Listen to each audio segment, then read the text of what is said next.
Hi, I'm Victor Deonda, and I'm a Gen Xer. Hi, I'm Darian Davis, and I'm a millennial. Join us now as we loop back in time to revisit the movies stuck inside of our heads. It's the podcast about traversing the generational divide. This is Film Loop.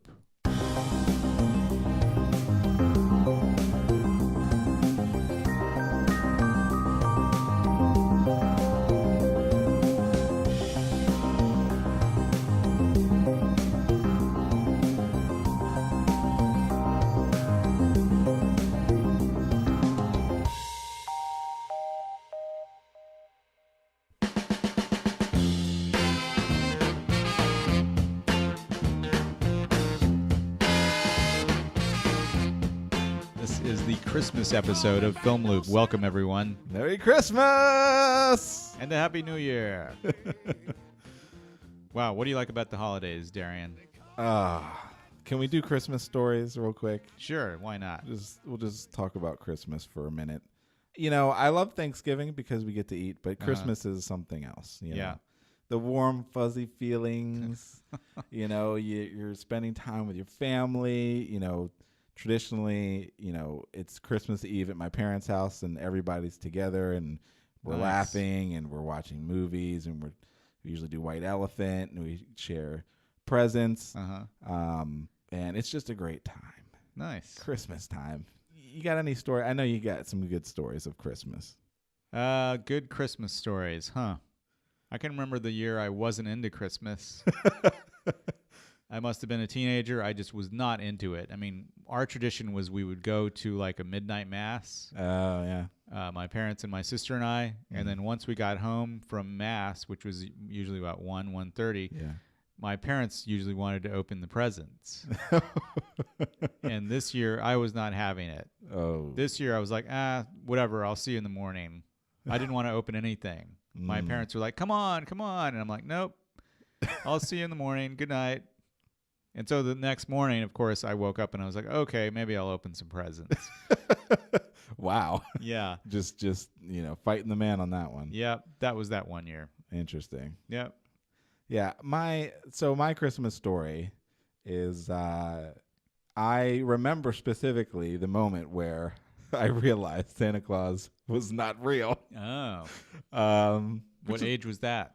I was probably 10. Wow. Maybe? Yeah, I remember that too. It wasn't that anyone told me, but I put two and two together because I remember specifically being put to bed and then waking up and hearing like this rustling. I heard this rustling and I heard like the sound of rapping and things happening downstairs. Wow. And so I put two and two together and I was like, wait a second. There's rustling, and my parents are walking down the hall and back up the stairs. And I just put two and two together, and that was how I found out Santa wasn't real. Wow! And my parents never actually said Santa Claus wasn't real until I was in high school. They didn't actually say it until then. Wow! Yeah. So, because I remember discovering our gifts in my parents' closet. That's how we found out. Wow. Yeah, that's how a lot of people find out, I think. Yeah, we were doing some recon. Yeah. Please tell us and let us know how either you found out Santa wasn't real or just send us your Christmas stories. We'd love to hear them and read them and talk about them on our social medias. So yeah, and if any small children are listening to this, Santa Claus does exist. All right, so with that, Victor, are you ready to get into our Christmas picks? I think so. Let's do it. All right.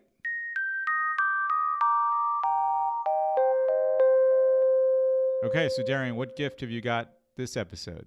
Well, Christmas isn't about giving, Victor. No? It's about getting, right? Oh, yeah. At least it's that way in my pick, which is a family-friendly holiday adventure where it turns out having the Terminator as a dad really effing sucks. It's Turbo Time! Every holiday season, there's one toy everyone has to have. I want the Turbo Man action figure with the arms and legs that move, and the rock and roaring jetpack, and the boomerang shooter. Getting it is every child's dream. Whoever doesn't can be a real loser. Finding it You got the doll, right? is this father's nightmare. I'll get that toy. promise. Whoa! Nothing like waiting until the last minute, Howard, sir. Especially on Christmas Eve. Turbo Man, you're mine! They're all gone. These two are looking for a Turbo Man. Where's your Christmas spirit? The last one just left. Now, it's two fathers. This is war. One mission. Oh, poor baby. And every man for himself. I'm thinking maybe, we could join up as a team. Like Starsky and Hutch. Well, late delivery of Turbo Man at Toy Works. Let's go. Is there a problem, officer? You can never do too much to make a child's Christmas magical. Hey, buddy.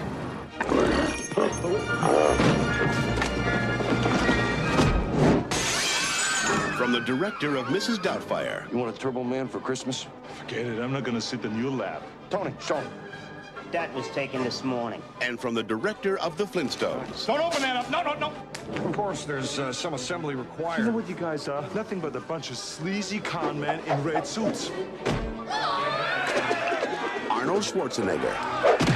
Sinbad. I work for the post office, and I'm unstable. Tell him. This man is totally insane. Thank you. Christmas comes but once a year.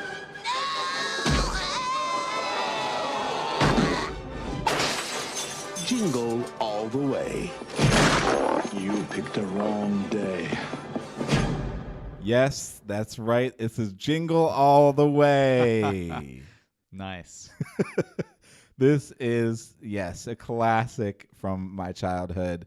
I don't know what really there is to say. I mean, this is a classic. Did you see it in the theater or on TV? Or what? I'm pretty sure I saw this in the theater. Wow. Okay. I remember seeing it on a big screen. Okay. But I was little, so everything was big to me then. This film came out in November 1996, so, obviously it was prime for the holidays. Yeah. Directed by Brian Levant, who went on, did the Flintstones previously. Ooh, yeah. Yeah, with John Goodman. Viva Rock Vegas. I think he did that the one. sequel as well. Yeah. Which Beethoven. we probably will get to the original at some point in this Nice. podcast. Beethoven, yes. So just, a staple in 90s kids, films.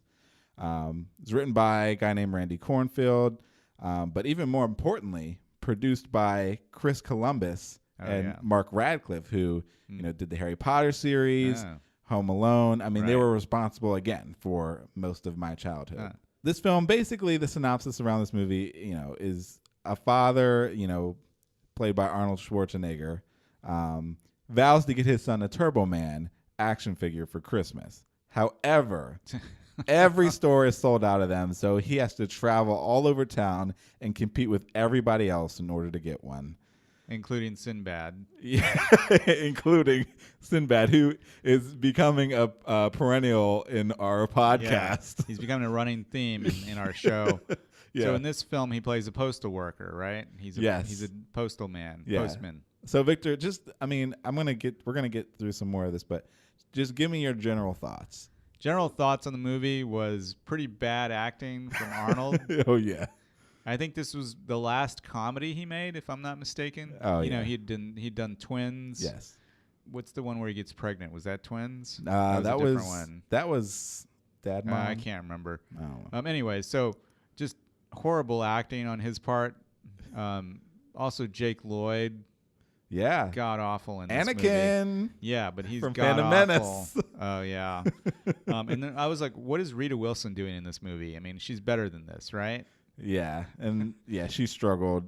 But you have Phil Hartman. Phil Hartman, is the highlight. He was a bright spot in this movie. Yes. Sadly, one of his last films. Yeah.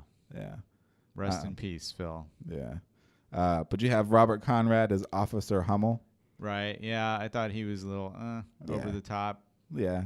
Trying to do something different. I can appreciate that. Yeah. What about that opening TV segment? The opening TV show where Jake Lloyd's watching the show, and it's like Harvey Korman and Richard Mall as the villain. Yeah, man. Well, it's crazy because that opening shot, right, where the movie comes in and it's like you're watching a cartoon, basically a live action TV show. Yeah. that was the epitome of my Saturday mornings, is me sitting on the floor watching TV. And, they were the whole, the made up character, they have Turbo Man. Yeah. And, the little goons that come out, the Demon Squad, the Demon Team or whatever they call them. It's very much reminiscent and parodying, Power Rangers. Power Rangers, yeah. Yeah, which to me, like that was my life as a kid. Yeah. I would sit in front of the television watching Power Rangers, doing the kicks and the punches and everything, man. Yeah. And so that, like, I watched that moment. I was like, yes, that was me. Nice. Yeah. And they shot that at, I think that scene was at Vasquez Rocks, it's called. Oh. Vasquez Rocks in L.A., just north of L.A., where they shot many things, including the Flintstones and classic episodes of Star Trek, where Shatner fights the Gorn. Nice. For all you Trekkies out there. Yeah. So yeah, you get introduced to Jamie, Jake Lloyd's character, and Rita Wilson's in the back, and she's trying to call her husband Arnold, whose name is Howard in the movie, and he's at work, and he works selling mattresses, right? Yeah, which is hilarious because like everybody else is partying, and he's obviously in his office, yeah. Still working. He's selling mattresses. Yeah, he apparently has to stay late because mattresses are hot in 1996, and especially during Christmas. Yeah, right. And his assistant comes in. It's that typical trope, that workaholic dad. It's been played over and over again in these kid films. Yeah, the wife, Rita Wilson, reminds him, you did get him that Turbo Man doll 2 weeks ago when I asked you, didn't you? Yeah. And he's like, of course I did, honey. Right. And they have that great zoom in shot where it's like, she says it and the camera zooms in on his face and it's like, yeah, of course. They illustrate, earlier in the film that, he's absentee father almost. He's never there for his son's games or he does karate. He's not there to show up. He makes promises that he can't keep. So again, that classic trope there, and that scene was not good at all. It's like the scene where he misses his son's karate meet. Yeah. He comes home and tries to convince him, I was busy, or I'm sorry, blah, blah, blah. It's just so bad. The acting was horrible. Yeah, it was not believable. Arnold is not a family. No. He's not a family man. No. In this film. But the kid's room was awesome. The kid's room was cool. He had a freaking huge mural of Captain America on the back of his wall. I for the longest time, my parents will tell you, I wanted to create murals on my walls when I was a kid. And we almost did it. But nice. Yeah. But that's another story. That's another story. So yeah, then after that scene, it's like, okay, I forgive you, Dad, if you get me this doll. Yeah. That's basically. Yeah. Yeah. How can I make it up to you? Exactly. Oh, just give me Turbo Man. And all is forgiven. Yeah. So then, he gets reminded of the doll. He has like, okay, I have to pick this up. He was supposed to pick it up months ago. Yeah. Forgot to do that. So now he's got to go out on Christmas Eve to go find this doll in the stores. And that becomes a whole thing, right? So he's out early on Christmas Eve. They're like, where are you going? You're going to miss the parade. Jamie's basically like, turns his head because he's like, his dad's like, I'll be there. And Jamie's like, no, you won't. You make these promises, you're not going to keep them. Yeah. He's like, I promise, Yeah. So he goes out and leaves, and then that's when the adventure ensues. And he arrives at his first store where he's there to wait in line with all the other, Turbo Man hopefuls. It's great because he goes up to the door and the manager's like pointing at the times, like, we open at 9 o'clock, buddy. You're going to wait like everybody else. Yeah. And that's where he meets Sinbad's character, Myron. And did you see Chris Parnell? Yes. Cameo. Yeah. So they get into the store and they're like basically, falling over each other to get to this Turbo Man doll, and they don't even have one. Right. And he's like, I'm looking for a Turbo Man doll. That's my best Arnold for Nice. And Chris Parnell and some other dude, he like basically roughs them up and he's like, I need you to help me, because they're laughing at him. Yeah. They look at him and just start laughing at him. It's like, those things sold out weeks ago. Right. And he's looking for one of these dolls and they don't have it. So he's like, you're going to tell me where one is? Get to the chopper. Sorry, a different movie.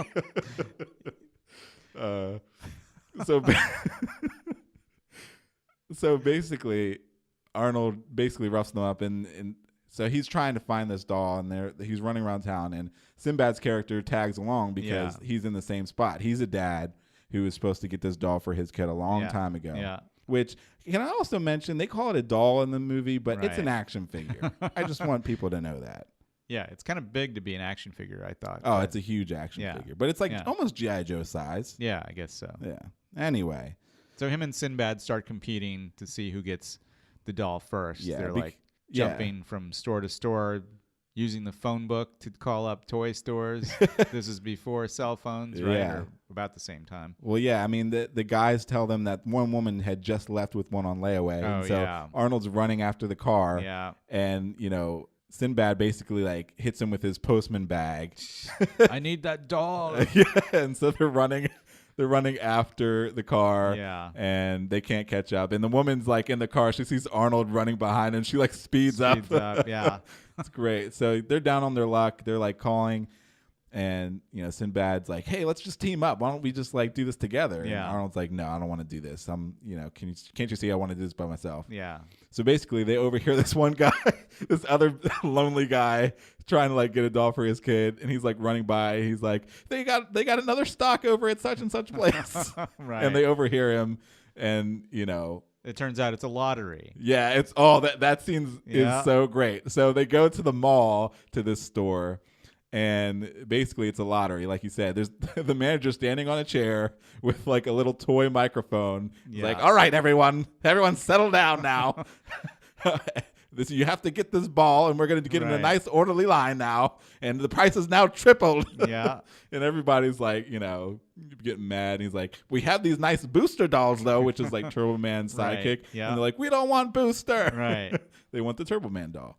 And of course, the crowd ignores his orders. And lottery balls go flying everywhere. And then Arnold is chasing this lottery ball that bounces throughout the whole mall. Yeah, the one with the little star on it. Yep. Yeah. Yeah, there's one part where like he's, you know, and there's one point where Sinbad's character gets it, and then Arnold's like being crushed down. He's like, "He's got two," and they're chasing after him, and you know the ball goes flying, and he's following the ball down until like, you know, wherever it's going in the mall, and it ends up in this like the kid's cart.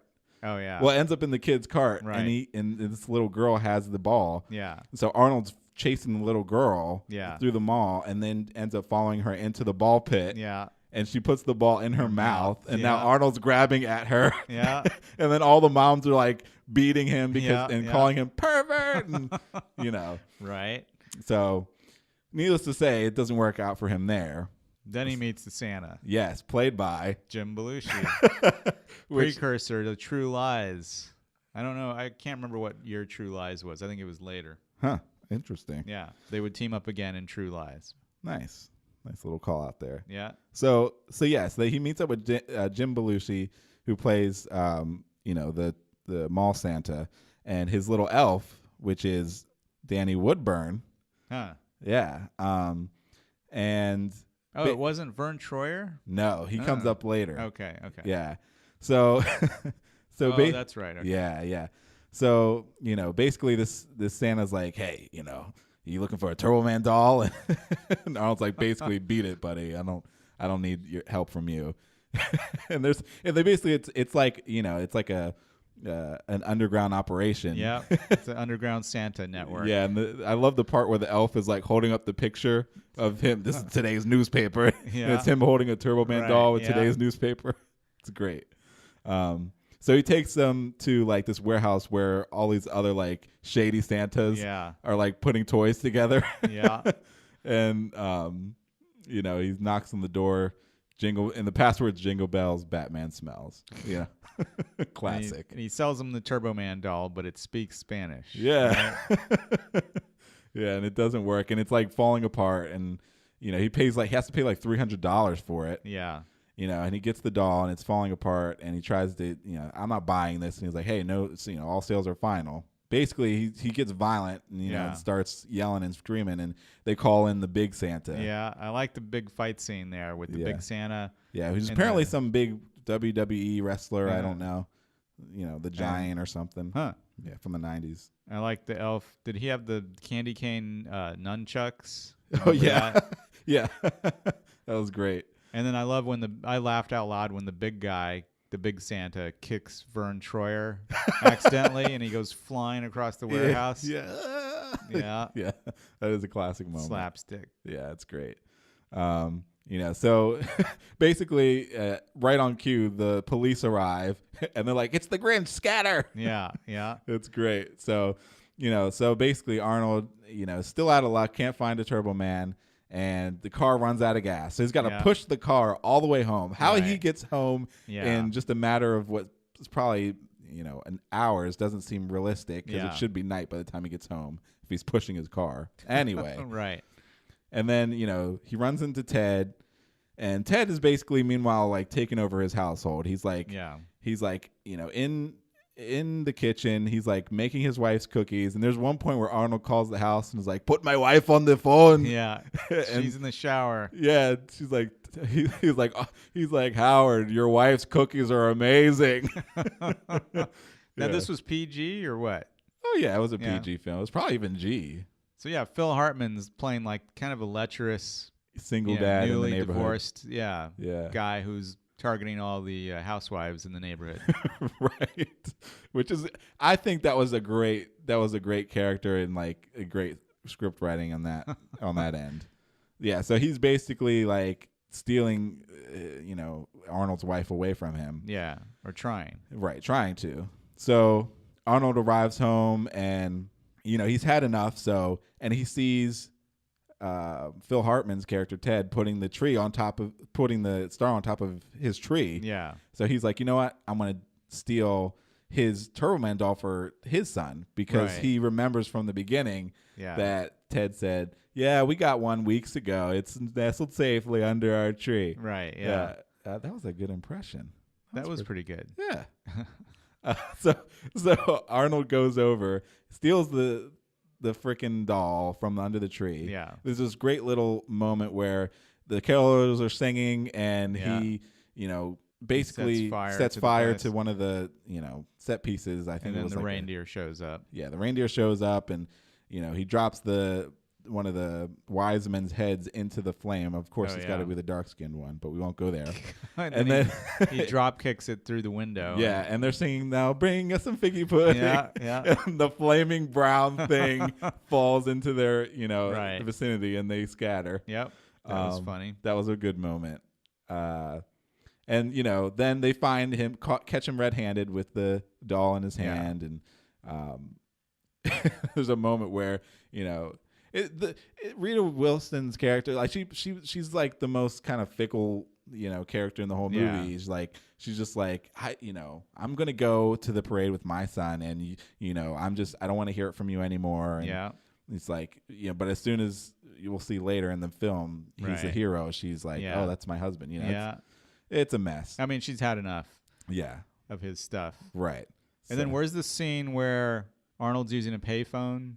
Sinbad shows up, rips the receiver out. Yeah, so that's classic. Yeah, so basically he's headed back out because he needs to find a Turbo Man doll somehow. Yeah. And it might even happen before he gets back to the house. But anyway, there's a moment where he goes to this diner and he's down on his luck. Yeah. Yeah, and that's actually where he pushes the car. That's right. Okay. He shows up at the diner, and that's where Sinbad is. Yeah. And, he's basically, Sinbad tells him the story of how his dad never got him anything, and that's how he turned out how he was. And then Arnold looks at him and sees his son in him, and it's like, no, this is not going to happen. Yeah. So they're listening to the radio. Right. Yeah, and that's where Martin Mull's character comes in, and he's like DJ on the radio saying, "Hey, you can win a Turbo Man doll if you answer all of the reindeer." Yeah. Be the Santa's ninth sleigh. caller. Yeah, be the ninth caller or something. So basically, they run to the payphone. Yeah, they run to the payphone. Yeah. But Sinbad beats him to it and rips out the receiver, rips out the cord, and then I love that the next shot, I think, where Arnold is strangling Sinbad. Yeah, with the cord, I'm not sure. Something like that. And Sinbad's got the receiver to his ear, and he's saying 911, 911. Yeah, well, and then the guy, the bartender, is like, "Hey guys, the radio station is just down the street." Exactly. Yeah. And then they're like, now they're fighting each other to get to this radio station. Right. And of course, Arnold knows it, and he's like saying it because Myron or Sinbad's character can't think of it. So he runs to the station. He bursts into the booth and is like disturbs the DJ sitting there and is like saying all the reindeer. And he's like, you think I have a Turbo Man doll here? And that's when Sinbad's character shows up. He's like, everybody stop. You know? It's like, he's like, don't you know what this is? And they're looking at, he has this package in his hand. He's like, don't you read the news? People send bombs through the mail every day. You know, and he's basically saying that his package that he has is a bomb. Right. And Martin Mull's character is like, listen, no. I have a coupon for a Turbo Man doll, and that you'll get one eventually. Yeah. So basically, they get this misunderstanding, and Martin Mull's character is called the police, and the police show up, and basically Arnold gets away, but Sinbad's stuck with the police. So he's got this package. Which is a great part, because then the cop shows back up. So and then it turns out to be a real bomb. Right? Which is great because Sinbad doesn't he didn't think it was really a bomb, right? But he left it there, and he basically snuck away, and he's running away, and he hears this big boom sound. He's like, that was really a bomb. This is a sick world we're living in. Sick. And then Robert Conrad's holding the bomb like he's, he looks like Wile E. Coyote. He's all, so that made me go, huh? In the movie, because it's like up until this point, it's kind of realistic, right? Not really, but somewhat. But then the bomb explodes, and it's like a cartoon thing, and I'm like, huh? Convenience. Yeah. And Arnold's character is always running into the cop. Right, that's a running gag. It's a running gag. Robert Conrad. Yeah, he drops his bike and his little mirror falls off, and then he gets coffee on his hands. And oh yeah, I forgot Arnold punches the reindeer. Oh yeah, oh yeah, he does. Yeah, later on. Yeah, so then Arnold's like, you know what? I gotta get to Jamie and just tell him that I couldn't do it. I couldn't find it. And he shows up at the parade. Well, do you remember, here's a call out at the parade when they're showing like all these different shots of people in the parade. Yeah. Different characters. The Tick shows up. Yes. Yeah. There was like, basically my childhood was in that parade. You had Teenage Mutant Ninja Turtles, the Tick, the Raggedy Ann and Andy were there, and a few other characters. It was great. That was a great moment. Gumby was there. But yeah, so basically through a few other hijinks, Arnold shows up and he sees Phil Hartman making the moves on his wife. Yeah. So does he beat him up? Well, no, he doesn't get to, because the cop's chasing him. The cop shows up. Yeah. There's a chase that ensues, and so as a result of that, Arnold ducks into a warehouse. Yeah. And coincidentally, there's a kid waiting there and says, "Oh, you're here. You're late. Come in here." And they start slapping his costume together. Right. Onto they're him. zipping him up, and you can't see it. It's a dark little warehouse. Right. Obviously, you know what's happening, but they're zipping him into the Turbo Man suit, and the guy who plays the sidekick, Booster, has his hat off and he's chain smoking. Yeah. It's great. It's like, we've been waiting for you for 15 minutes. Another call out. You know who that was? The actor. Who was that? That was Booger from Revenge of the Nerds. Oh wow. Yeah. Yeah, that's the call out for sure. So anyway, he gets on. So basically, they push him onto this float. They rush him out, and he cut outside to the parade, and he's slowly coming up out of the float, and it's him dressed as Turbo Man. Yeah. And this is the touching moment of the film, right? Is he's looking around the audience, and he sees his son, and they're telling him to pick a child. And he points out and he says, "Jamie." And the kid looks up and says, "He knows my name." Right, yeah.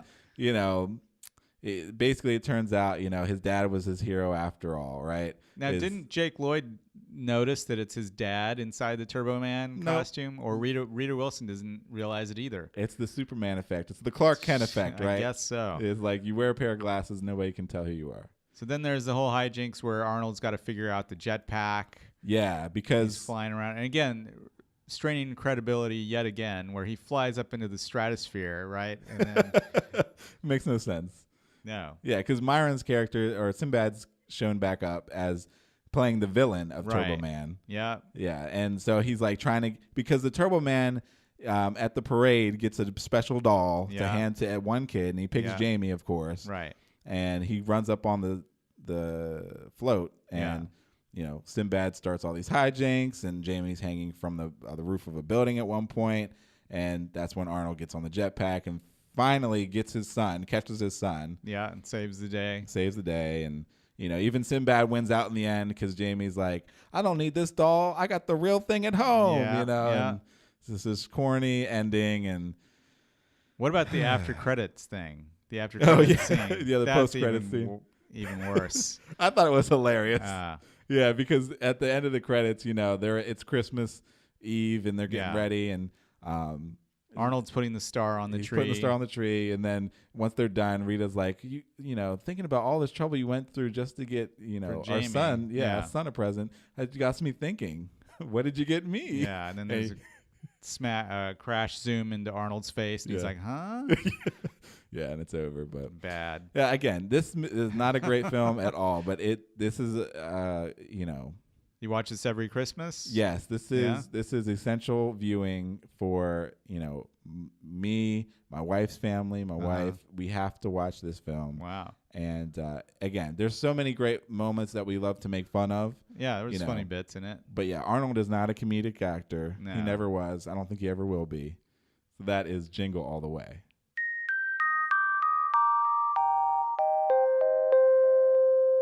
All right, so we did my pick, which was Arnold as a family man, to something a little more different. Victor, what you got? That's right. For this film's intro, I'll just use the taglines from the movie's poster. It's about flights of fantasy and the nightmare of reality, terrorist bombings and late night shopping, true love and creative plumbing.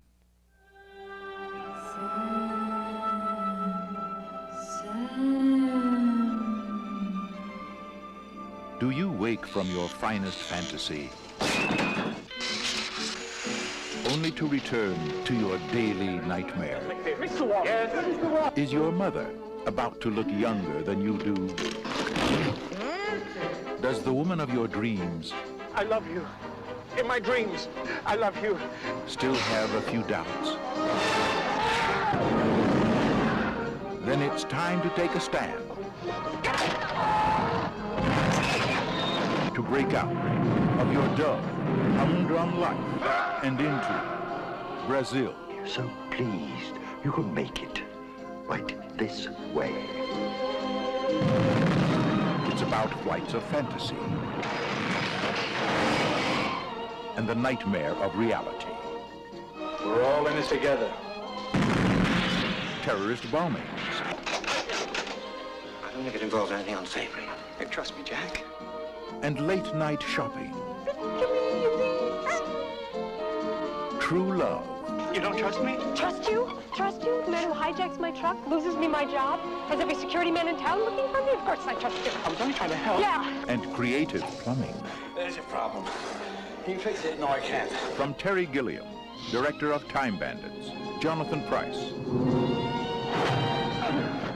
Sam, what are we going to do with you? Robert De Niro. I came into this game for the action, the excitement. Go anywhere, travel light, get in, get out, wherever there's trouble, a man alone. Katherine Hellman. And Michael Palin. We've always been close, haven't we? Yes, Jack? Well, until this all blows over, just stay away from me. Brazil. It's only a state of mind. We're all in it together, kid.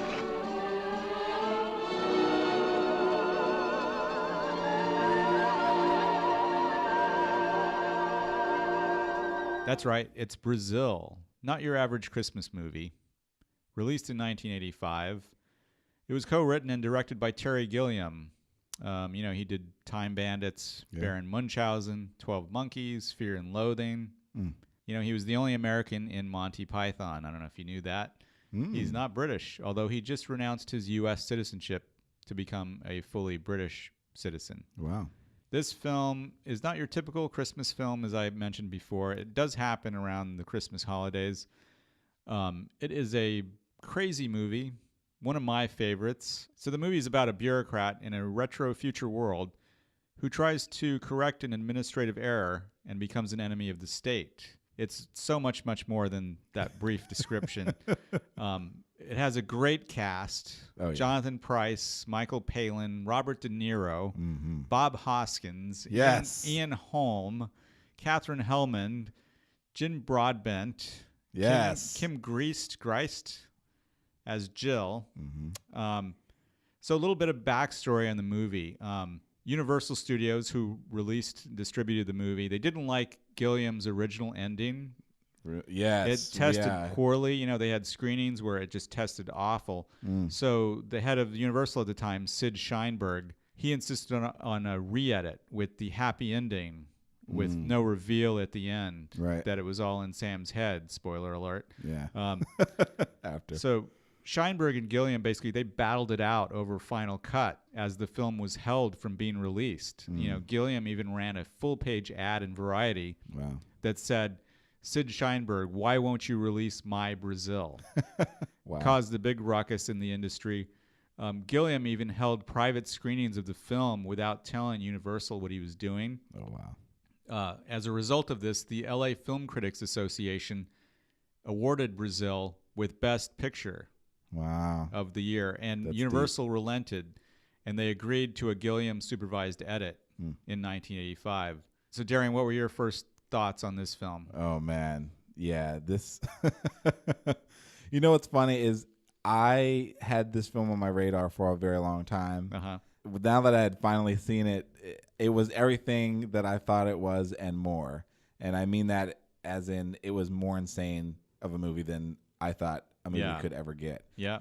Yeah, it just leaves me speechless. And it's funny because this movie does happen during Christmas. Yeah. And you feel the Christmasness of it. Yeah. But it's not Christmas-y. No, it's not. It's not all Santa Claus and elves and reindeer. No. Yeah, it's not at the all. exact opposite. Yes.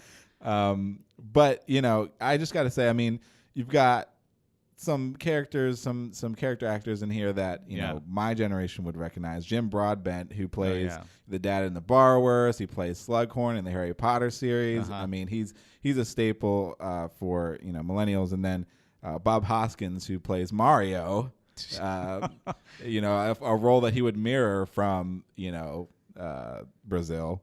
And then Ian Holm, obviously, is as Bilbo Baggins, of course. And even as an Alien. Oh, yeah, Ash. Ash and Alien, yeah. So, I mean, just a great cast. It was good to see some of those familiar faces, but boy, is this a movie a doozy. Yeah, it's a hard film to recommend for people because you don't know how they're going to take it. Yeah. It's so prescient in a lot of ways. Is that the right way to say that? Prescient? Terrorist bombings that happen and people just act as if nothing happened. Yeah, very relevant. There's a bombing in a restaurant and the staff rushes to try to contain it. They put up like these Chinese screens up so that the customers don't have to see the wounded down on the floor.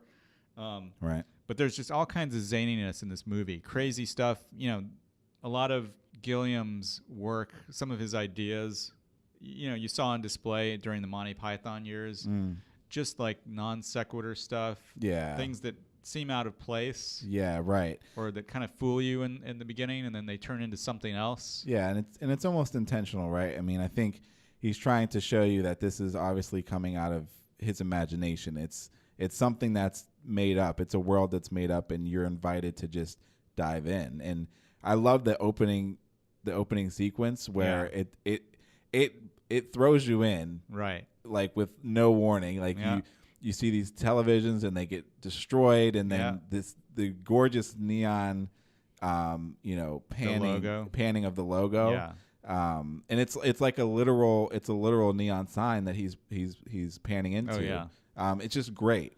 The style is great. And I love he's great at world building. Yes. If you've seen any of his other films. I love the titles at the beginning of this film where he says like somewhere in the 20th century. Yes. And then he says 8:49 p.m. Yeah. It's great. But yeah, just some of the crazy stuff that happens, like buildings that turn out to be models. You see that in several shots. Yeah.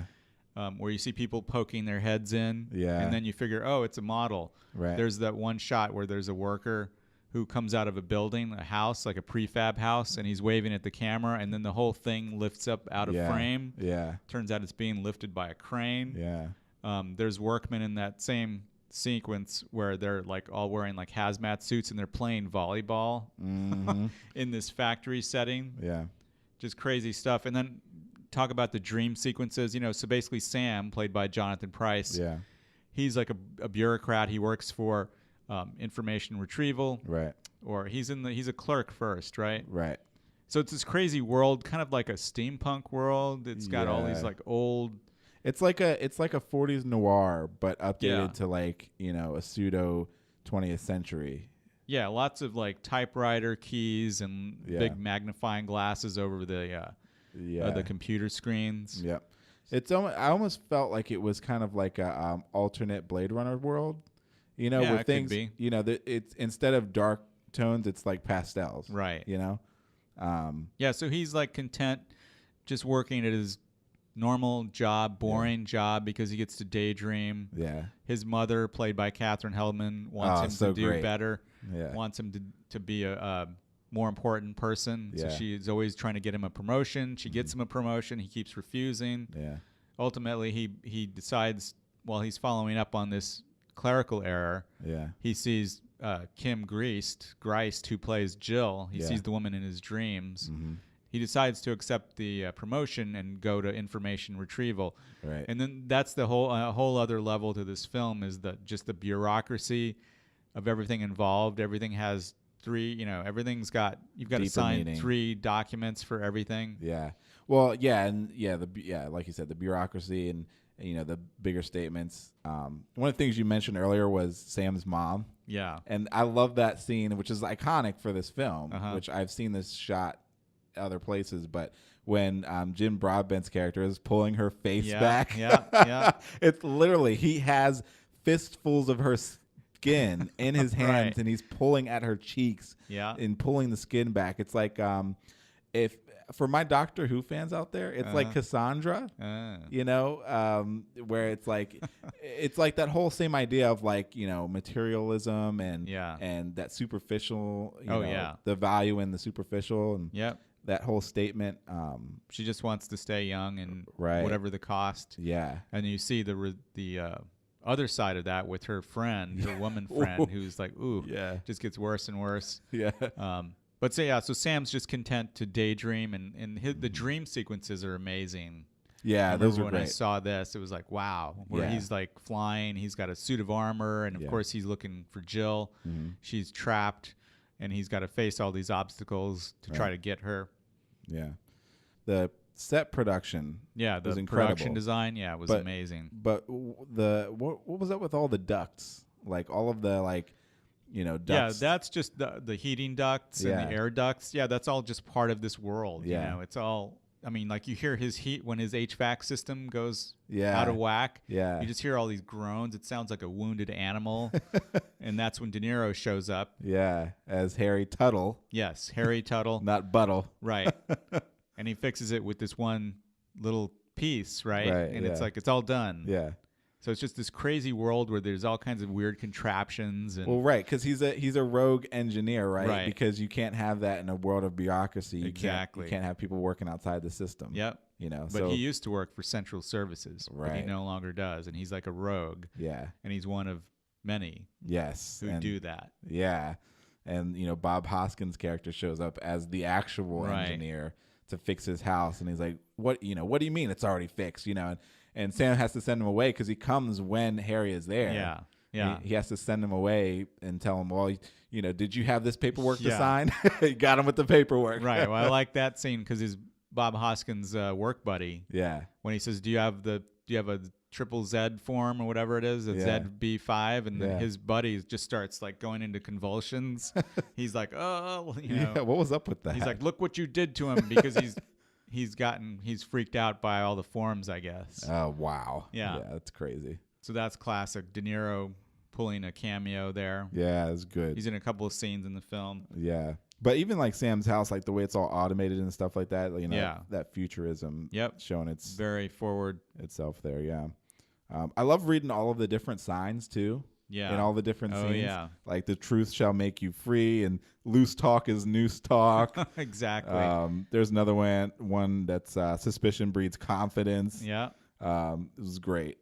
It's all like World War II, I think based on World War II, like loose lips sink ships. Well, all and those I think, kind of slogans. Yeah, I read also that I think Gilliam was inspired kind of by like 1984. Oh yeah, and definitely. it's that very much that kind of a world.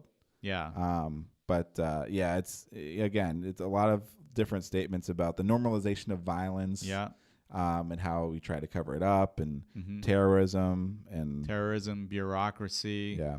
Basically, I think Gilliam's parodying all those things. I mean, the terrorism part, I think he was just trying to say, like, this is where we could, go. This is what we might become, and it seems to be happening now. We're becoming that now, where terrorism is part of our everyday life, and, just one other thing happens and another thing happens, and it's just become normalized. Right, and then more like corporate conglomerations where there's only one company running everything. Yeah. You see that in the film. Yeah. And becoming desensitized to things around you. And yeah. It's and crazy. like Sam's the only one that he has an imagination, right? Right. It seems like nobody else in the film really does. Right. They don't think it's necessary. Yeah. And it's funny because you wonder though too, because where he works, the whole thing is, when the boss isn't looking, they're watching like these classic noir films like Casablanca, and it's like, they yearn for love or something else, and they're watching these movies to like get that. Right. And, they can't do that in a world where you have to be working, you need to be on paper, you need to, be existing, doing something for the system. Yeah. Yeah, or they're watching Westerns. Yeah. And that's a funny scene too, where Ian Holm closes his door and the Western audio starts. Yeah. He hears them listening to the TV show, and then he opens the door, and as soon as he does that, they're all working again. Yeah. Great stuff. Yeah. But he plays a dirty character, and he kind of like traps Sam into this because basically the whole thing is that the name is different, right? They're trying to track down the name that changed in the system. Right, and he plays the boss who can't do anything. He's so grateful that Sam's there to do everything for him. Yeah. He's sad to see him go, but eventually he lets him take the promotion. Right. And that's a great scene where Sam goes to his new job with his new boss at information retrieval, and his new boss is just running around the office with all of his lackeys, and they're all asking him questions and he's just saying, no, yes, no. Yeah. Oh. Another dig on corporate. Right. He's like, you must be Lowry. Welcome. Yeah. That whole thing. And just some other funny bits that I always enjoy every time I see them were like the torture stenographer. When Sam shows up, he shows up to see his friend, Michael Palin. Yes. And you don't hear what she's listening to, but she's typing something out, and he looks down, and it's like, that hurts. Right. So she's basically taking down dictation of the torture session. Yeah. That's crazy. Well, even his friend, like I like the moment where he goes to visit him, like he's set up in that office that's basically cut in half. Yeah. And he's kind of like, he's still trying to find out who this girl is, right? Because he's infatuated with her. He sees her from his dreams, and she's in real life. Well, that's the whole reason he accepts the promotion is to meet her, because he goes out to he needs access. Yeah. He's trying to meet her. Yeah, he needs access to the file so he can find out more about her. And he goes up to his friend to like get more information, and he doesn't want to basically get involved. But there's a moment where he's like, you work here now, you need to look the part, and throws, gives him the suit to throw on. Yeah. And his daughter, Michael Palin's daughter, sitting there. Yeah. And I love this line. She's like, "Put it on, big boy. I won't look at your willy." Yeah. I won't look at your willy. I love that. And you know who? That's Terry Gilliam's daughter. Are you serious? In that scene. Yeah. Wow. And what about Michael Palin? He does such a great job in this movie. Oh man, he's great. He is like chilling, like in the end. I mean, do you want to talk about the end? Yeah. Yeah. I mean, obviously the messenger girl was hilarious when she shows up to. Oh yeah, and then the messenger, she is funny, and then when she asks for a reply, he starts singing. He's like, "You don't have to sing it." Right. Yeah. Yeah. Yeah. I mean, let's talk about the end. Obviously, it's great. Right. So him and Jill get picked up. Right. Yes. They actually meet up. They hook up. He says, "I've gone." He goes back to information retrieval, and deletes her records. Right, because he's at this time he's confessed his love. He's told her that he's seen her in his dreams. Yeah, and he just basically wants to run away with her now at this point. So he does the one thing that he knows will get them to be able to be together. Yeah, which is to delete her from the system. Right. But he goes back to his mother's apartment where she's waiting for him. Yeah. They have a night that he won't forget. Right. And then the guys show up, the bad guys, and they're both taken away. Right. And he gets taken into the interrogation chamber. Yep. And his friend Michael Palin shows up. You don't know it's him yet. Yeah. But that's a great scene too. Yes. Great shot where they pull the hood off of his head. Yeah. And it's like this big zoom, like this total crane or just a zoom and dolly shot. Yeah. Inside that huge reactor-looking thing. Yeah, it almost looks like Cerebro from X-Men. Yeah, it does. Yeah.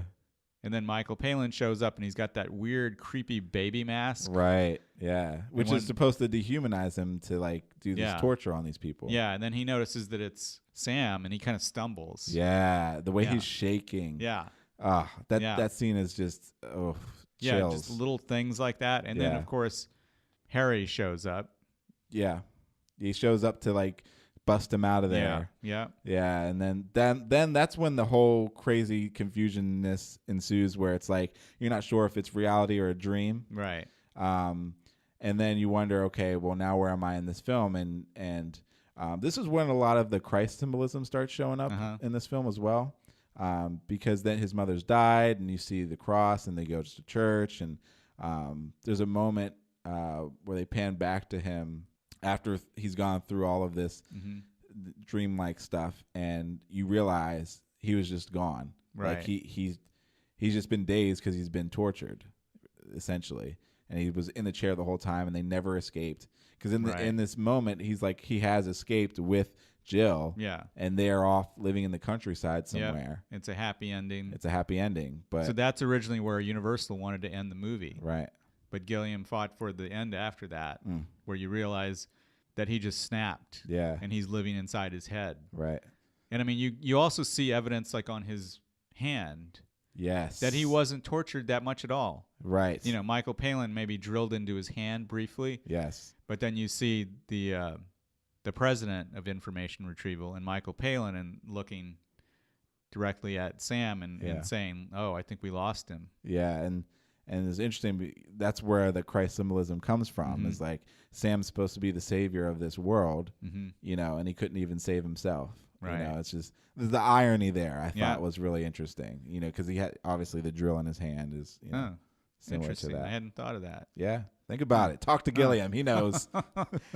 Yeah, and it's almost like for dreamers like Sam, it's more worthwhile to live inside your head than to live in the crappy world, the crappy reality. Right. That he's a part of. Again, you can save yourself in your own head, but you can't save yourself outside it, right? Right, and so it's kind of a bittersweet ending. Yeah. So that's why I like the film. I know it's dark. It's hard to recommend for people. Yeah. And that's the thing is, I mean, you have to give it a chance. Yeah. And I think if you do, you'll get something out of it. You may not like it. Yeah. But at least you'll know that you've seen it. You'll be able to talk about it. And there's some funny moments. Yeah. It's a darkly funny. It's a dark comedy. It's very British. Very very British. Yeah. Yes. Some of the accents are even hard to follow at times. Yeah. But yeah, the music in this, I mean, the Brazil. Yeah. I mean you'll walk away humming yes. the theme song. It'll be stuck in your head for the rest of the day or whatever you're doing. And I don't know if you noticed that all the music in the film is all based on that song, Brazil. Yes. It's a variation on the song. Right. It's never anything different. Wow, that's crazy. Yeah. Yeah. So I mean, ending Christmas on a dark note, but in an age of consumerism and numbness to violence, this film is probably more important than ever. And what better time to watch it than during Christmas, really? With your loved ones. Classic film, one of my favorites. May not be your cup of tea, but give it a shot. Try it. See if you like it. Merry Christmas.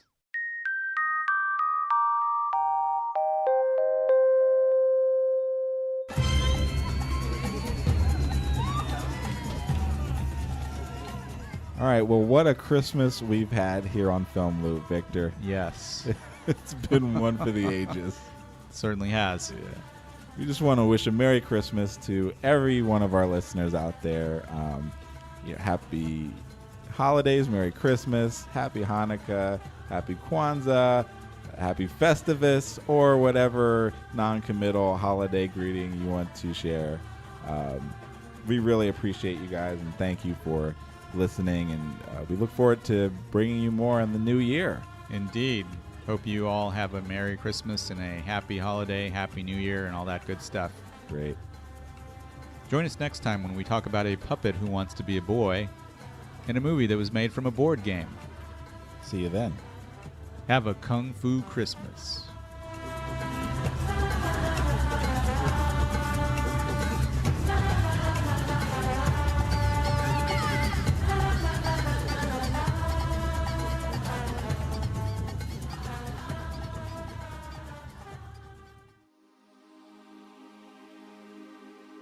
Well, that does it for another episode of Film Loop. Thanks for joining us.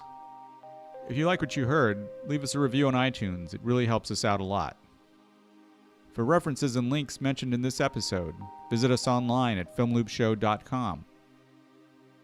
Don't forget to share your thoughts and comments and follow us on Facebook, Twitter, and Instagram at Film Loop Show. We'd love to hear from you. Thanks again for listening.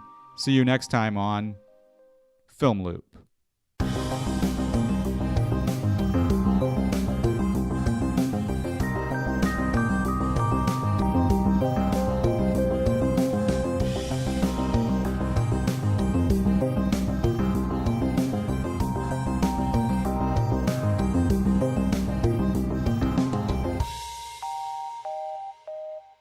Okay, yeah, and then, I'll take that out.